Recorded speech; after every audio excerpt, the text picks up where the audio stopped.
It occurred to me maybe about a decade ago when I looked at the skill sets that we had, the creative skill sets we had at what was then a very different RGA, that if you were to be sort of brutal in your sort of division of skill sets, then you would sort of cleave the world into storytelling and systematic thinking.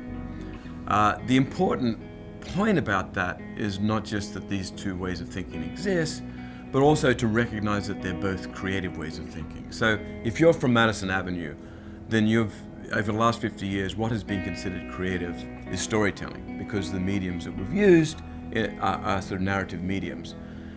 And since the sort of advent of digital, this more sort of architectural and spatial way of thinking has become very important. In the advertising world, I think the problem is that it hasn't been considered creative. It's been relegated to a sort of executional part, right, or technical. So when people talk about the big idea in advertising, they still really refer to the ability to tell a story and sort of distill a brand down to a little narrative. And when they think about sort of interactive, they think about it from a technical point of view. So then having come up with the big idea, how do we push that down into this new set of formats and channels? But what I realized was that the sort of creativity associated with systematic thinking was very powerful and very different. It was an important thing to recognize, because if you didn't recognize the difference between storytelling and systematic thinking, then creatives, because they're all vain, and because there's a sort of hubris associated with creative people, is that if you didn't recognize those as sort of categorically different ways of thinking, then they would say because they're creative they should be doing it all, right? So I would have an instance where someone who sort of grew up designing interfaces and so was a systematic thinker couldn't wait to get over to the content studio and do a film, even though for 10 years that wasn't the way they were thinking, and vice versa. I think early on in the sort of emergent digital world, there was a lot of creative executions that came from an art director, copywriter, sort of narrative team that in the systematic world failed dismally, right? I won't mention any big platforms, but there's quite a few, and a lot of money sort of was wasted. And so if you look at a human brain, I sort of found this out later. We don't know a lot about neuroscience, but what we do know is that the left-hand brain processes things one at a time, and the right-hand brain processes things all at once. So it's this play between time and space, between a temporal way of thinking and a spatial way of thinking. And so it stands to reason that if you've been doing something and you've got good at something from a creative point of view, that the paths in your brain are in a very specific place.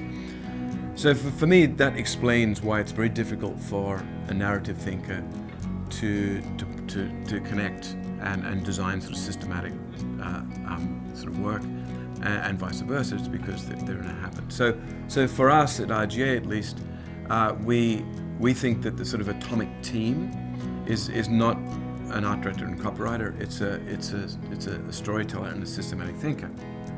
Another way of looking at that as a tension is to look at storytelling as a sort of the act of simplifying, because it's about the revealed moment, and good storytelling and good brand storytelling is really about that distilled moment and how it's revealed. And there's this tension between that simplicity and the possibility that systematic thinking. So what systematic thinkers are good at, because they understand how each node plays with each other and can look at all of these relationships simultaneously and generate lots of ideas, is that they're very good at possibility. So what you get when you get a systematic thinker and a narrative thinker is you get this lovely tension between simplicity and possibility. When that is off, when all you've got is simplicity, you've just got simple brand storytellers, then you get really sort of a lucid brand thinking, but without innovation. And when you get just this possibility of systematic thinkers, then you get really interesting and multiple tactics that don't sort of ladder up to a simple brand idea.